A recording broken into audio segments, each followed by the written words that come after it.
everybody, Fallen Princess here, back with another video for you guys, and today we're gonna talk about my UPS horror story. Oh my gosh, so much fun. But before that, I apologize for the hiatus, guys. A lot of stuff was happening in my family and at work, and my health was impacted. I'm still getting back to my old self after gaining like 15 pounds and getting sunken eyes, but I'm getting back to where I was before, so we're gonna get back into the swing of things. But without any further ado, let's get on with the horror story. It all started when I made an innocuous order. I was just, purchasing something, not really knowing which carrier would be sending the stuff, because I don't know about you guys, but during the pandemic, is it gonna be like Canada Post or UPS or FedEx? They don't always label them clearly to me, so I just made an order, and about 2 weeks later I received this cryptic message on my voicemail from somebody claiming to be UPS, saying that I had some duty fees to pay. I could not understand the tracking number, and it was like this long, so I called UPS because you don't know if it's gonna be like fraud or anything, and they claimed that I had nothing to pay. They didn't have anything registered to my address or my phone numbers, and so I was just like, okay, must be fraud. I just thought I didn't have anything to pay, so I was like, all right. And the lady on the phone told me, if you do end up having something to pay, we will contact you again, so just wait for that. So I was like, all right. Then about a week and a half later, I get an invoice in the mail saying that I had duty fees to pay. I checked the invoice and it was already past due at the point that I received it. So I called UPS, paid it, and by the way, they live like it's 1990, because the only ways that you can pay in Canada are really by calling onto the phone or sending them a check by mail. Like, no online payment options.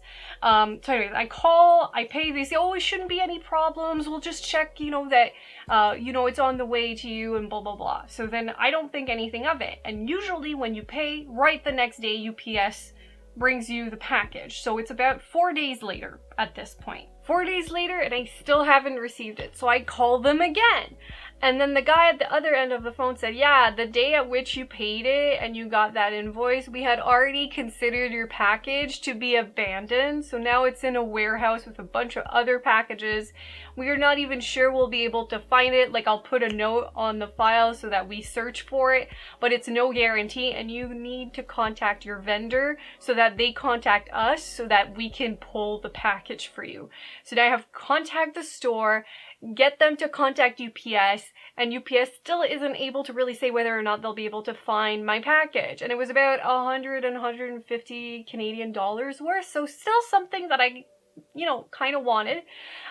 So it took a couple of days, but finally the vendor and UPS spoke to each other. They found my package and returned it to me.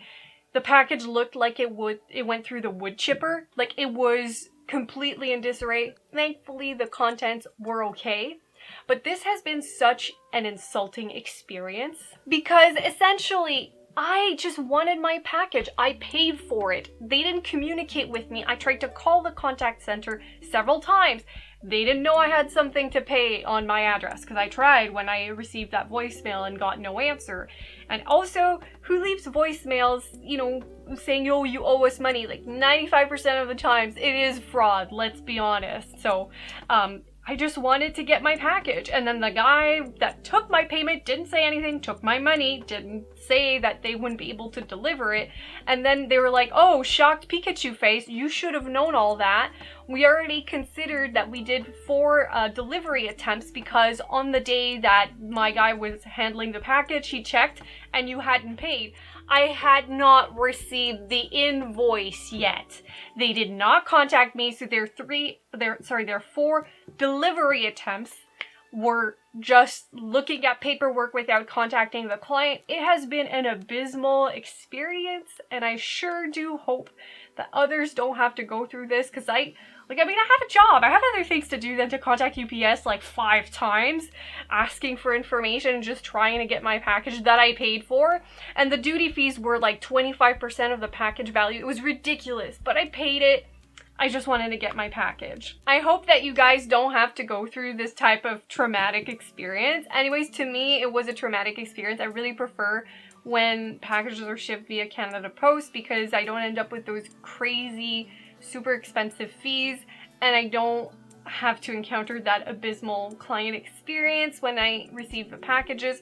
But do let me know in the comments below if you guys have ever lived through something like that with your carrier, be it your national post or, you know, a third-party seller, provider, I should say. I'm really interested to see if I'm the only one that's had this kind of kerfuffle before, but let me know in the comments below.